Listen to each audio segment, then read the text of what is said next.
তখন দেখা গেল যে পরীক্ষার একদিন বা 2 দিন আগে আপনি জরুরি কোনো কাজে পরীক্ষাটা দিতে পারছেন না, বা আপনার কোনো রিলেটিভ মারা গেছে, বা আপনি সিরিয়াস অসুস্থ হয়ে গেছেন, এই জন্য আপনি পরীক্ষায় অংশগ্রহণ করতে পারছেন না। এই মুহূর্তে আপনি কি করবেন?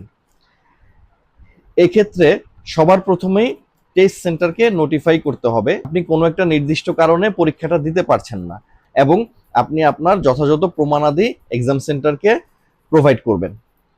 আপনি যদি এমন অবস্থার মধ্যে পড়ে যান যে আপনি টেস্ট দিতেই পারবেন না, সেক্ষেত্রে আপনি টেস্ট সেন্টারকে এটা নোটিফাই করলে তারা সিদ্ধান্ত নিবে যে আপনার এই টেস্টটাকে তারা রিশিডিউল করবে, নাকি আপনার এই টেস্টটা ক্যান্সেল করে দিয়ে তারা আপনাকে আপনার টাকা রিফান্ড করে দিবে।